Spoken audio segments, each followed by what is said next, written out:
Hello दोस्तों, JSW group Jindal group की एक ऐसी कंपनी जिसने ओवर द पीरियड 2003 से लेकर आज तक 12,200% का रिटर्न दिया है और अपने 52 वीक या ऑल टाइम हाई के आसपास अभी ट्रेड कर रहा है।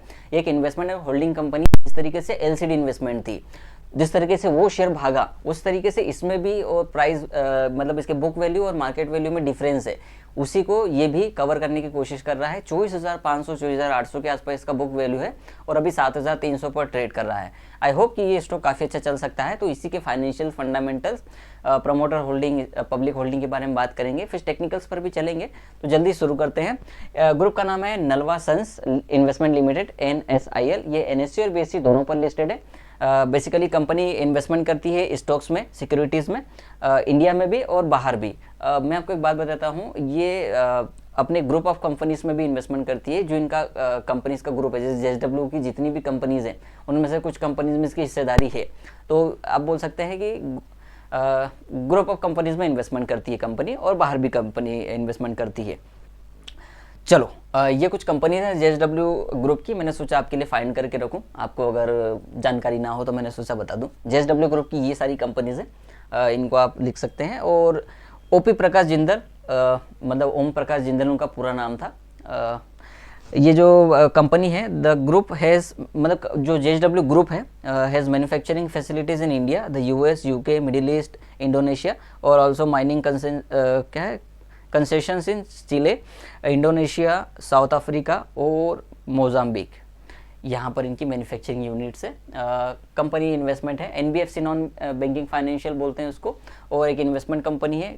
मार्केट कैपिटल की बात करें तो 3,798 करोड़ है।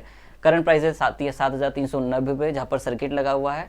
2700 रुपये लो था इस साल का, हाई है 8,490 रुपये। 24,542 रुपये इसके बुक वैल्यू है। 55.8 स्टॉक का पी देखो कभी कभी चेंज हो जाता है, अलग अलग वेबसाइट पे अलग दिखेगा, NSE पर अलग दिखेगा, BSE पर अलग दिखेगा, फिर एडजस्टेड अलग दिखता है। तो उसमें वो डिफरेंस आते रहता है, अलग अलग तरीके से लोग एनालाइज करते हैं। ROE इसमें कम है और यही इस कंपनी की एक वीकनेस है। ये आपको मैं आगे बताऊंगा। 10 है इसका फेस वैल्यू। कंपनी 2003 में लिस्ट हुई थी। जैसे मैंने कहा कि जो पी है वो चेंज होता है इधर उधर। फ्री फ्लोट है 829 की और टोटल 6 करोड़ की ही ट्रेडिंग हो रही है स्टॉक में। 6 करोड़ का ही लेन देन हो रहा है। आप NSE और BSE कहीं भी जाएंगे तो आपको यही। अब इस कंपनी ने देखो 2003 से लेकर आज तक 12,200% का रिटर्न दिया है। अगर एक साल की बात करेंगे तो 5 साल की बात करेंगे 734% का रिटर्न है। एक साल की बात करेंगे तो 149% का, और लगभग 46-47% का रिटर्न इसका इस महीने का है। तो अगर इसमें किसी ने लिया होगा, जैसे मैंने इसको बताया था, मोहर ट्रेडिंग के दिन 6,200 6,400 चल रहा था उस दिन ये स्टॉक, वहाँ से 1,000 रुपये दे रहा है। तो अगर वो लोग होल्ड कर रहे हैं अभी तो उनको अच्छा मुनाफा मिल रहा होगा। अब ये कुछ सब्सिडरी कंपनीज हैं जो इसकी है। नीचे एसोसिएट कंपनी है, ऊपर की 3 इसकी सब्सिडरी है। ये टेलीग्राम पर पूरा PDF आपको मिल जाएगा, आप चाहें तो आराम से एनालिसिस कर सकते हैं।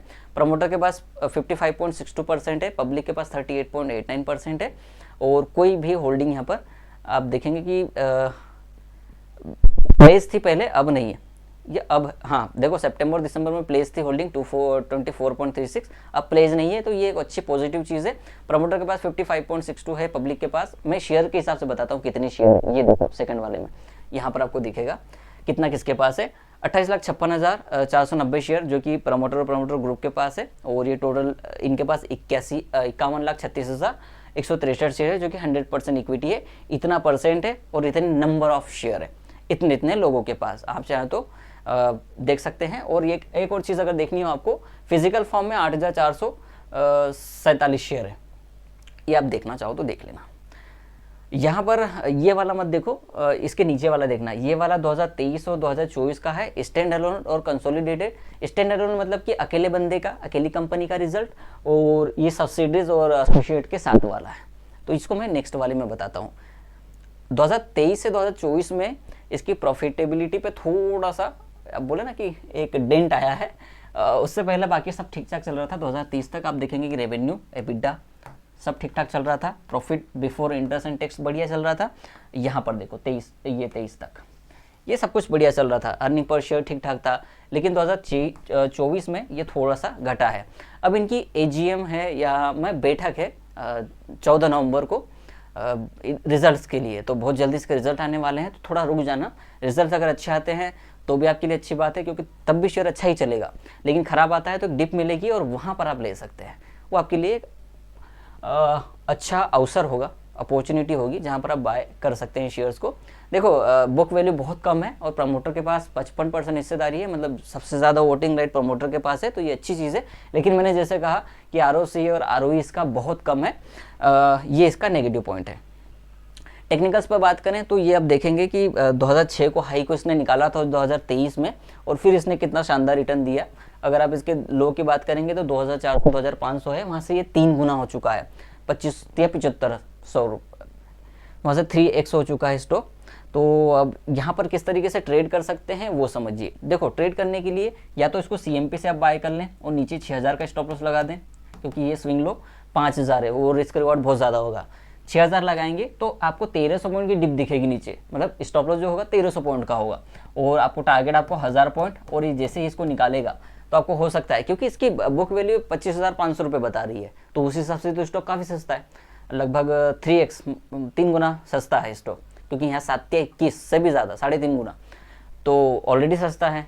तो यहाँ से लेंगे तो आपको हो सकता है 10,000 12,000 के लेवल देखने को मिल जाए। मैं कोई टारगेट नहीं दे रहा हूँ, लेकिन फिर भी एक बात कर रहे हैं बुक वैल्यू, जैसे LCD में हुआ 3 रुपये का शेयर 3.5 लाख 4 लाख रुपये चल रहा है, 3.5 लाख चल रहा होगा अभी, 4 लाख मैंने आज का प्राइस नहीं देखा, उस हिसाब से बता रहा हूँ कि ये हो सकता है। तो ये था एनसेल का पूरा टोटल ओवरव्यू कंपनी का। अब आप खुद डिसाइड कीजिएगा आपको पैसा लगाना नहीं लगाना, पर 14 तारीख को बैठक है, देख लेना 20 तारीख तक कोई रिजल्ट आएगा, अच्छा आता है तो आप पैसा डाल सकते हैं। लेकिन अपने एकदम फाइनेंशियल एडवाइजर से पूछ लीजिएगा, और बाकी इन्वेस्टमेंट डिसीजन अपने स्वतंत्र लें तो बढ़िया है। Thank you for watching.